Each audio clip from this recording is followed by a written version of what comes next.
কতে কল্পনা, বতে হয় বর্ণ, ততে হয় তপস্যা, জ্ঞানীদের ধর্ম। সুপ্রিয় দর্শক, কলমাকান্দা পরিবারের পক্ষ থেকে কবি এবং কবিতার আড্ডায় আপনাদের স্বাগত জানাচ্ছি। আমি শাহান শাহ। আজকে আপনাদের সঙ্গে আমি পরিচয় করিয়ে দিচ্ছি আমাদের কলমাকান্দার গর্ব কবি গীতিকার হাবিবা আক্তার সাজেদাকে। আপা, আপনি কেমন আছেন? ভালো আছি।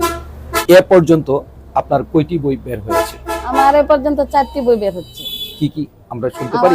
জি, প্রথম আমার বইটি বের হচ্ছে 2007-এ, যে বইটি কাব্যগ্রন্থ আশার আলো নামে পরিচিত। আশার আলো। জি, আর দ্বিতীয়বার বইটি প্রকাশ পাচ্ছে যে আলোয় তোমায় দেখি, সেটিও কাব্যগ্রন্থ। আর তৃতীয়বারের বইটি হচ্ছে একটা উপন্যাস, যার নাম প্রেমের নাম স্বর্গ।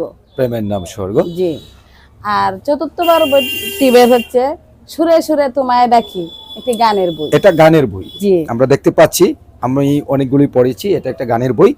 তো আপা, আজকে আপনার কাছ থেকে আমরা আপনার স্বরচিত একটা কবিতা শুনবো কলমাকান্দা পরিবারের দর্শকদের জন্য। আমি একটি কবিতা আবৃত্তি করছি। আবৃত্তি তো নয়, শুধু পাঠ করছি। তো কবিতাটি হচ্ছে আমাদের ন্যায় নীতি সম্পর্কে। আমরা সবাই জানি নীতি ঠিক রেখে চলা, সেটাই মানুষের জন্য মঙ্গল। তাই আমি একটি কবিতা লিখেছি। কবিতাটি হচ্ছে দুর্নীতি। ভবিষ্যতে যদি চায় কেহ উন্নতি, পিছনে ফেলতে হবে সকল দুর্নীতি। তফাতে ফেলে দিয়ে দুর্নীতির ধার, মাথায় বহন করো সত্যের ভার। যেথায় হেরিবে দুর্নীতির লক্ষণ, সেথায় কখনো তুমি করো না আগমন। অন্তরে থাকে যাদের অসৎ ব্যবহার, সত্যের পথে চোখে তারা দেখে অন্ধকার। অত্যাচার অবিচার যেজন করে, সুখময় প্রদীপের আলো কবু নাহি জ্বলে ঘরে। ধন্যবাদ কবিকে। আমরা এখন একটু ব্যক্তিগত কবির বিষয়ে জানবো। কবি সম্ভবত বারহাট্টা উপজেলা হারুলিয়া গ্রামে ওনার জন্ম। বৈবাহিক সূত্রে উনি কলমাকান্দার পুত্রবধূ। তো আপনি এ পর্যন্ত লেখালেখি করতে গিয়ে কোনো প্রতিবন্ধকতার সম্মুখীন হয়েছেন কি? না, কোনো প্রতিবন্ধকতার সম্মুখীন হই নাই, কিন্তু আমার গ্রামের বাড়িতে বসবাস করাকালীন, গ্রামের বাড়িতে থাকাকালীন গ্রামের মানুষ সবাই আমাকে এইটুকু বলা বলি করে যে উনি লেখালেখি করলে কি হয়, কেন লিখে। কিন্তু আমার নিজের ব্যক্তিগতভাবে আমার মনের একটা চাহিদা পূরণের জন্য আমি লেখালেখি করি, যার কারণে আমি শিশুবেলা থেকে প্রতিভাবান ছিলাম।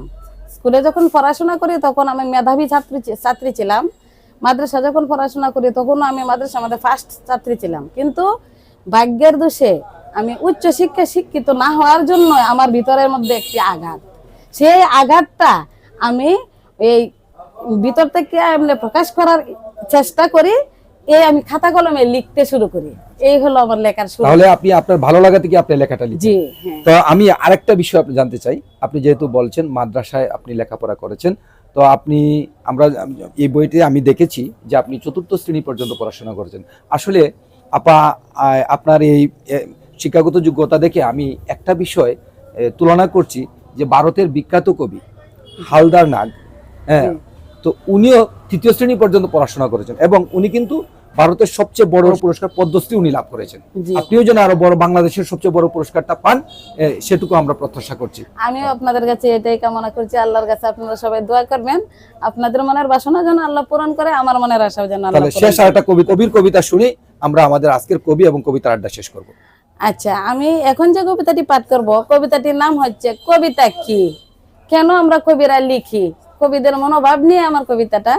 কবিতাটি হচ্ছে কবিতা কি। কতে কল্পনা, বতে হয় বর্ণ, ততে হয় তপস্যা, জ্ঞানীদের ধর্ম। গতে গুণ আছে তাতে হয় গুণী, সিঁচিলে শুকায় না সাগরের পানি। সাগরের ফেনা ভাসে তরঙ্গের তালে, কল্পনার শেষ নাই জ্ঞানীর কালে।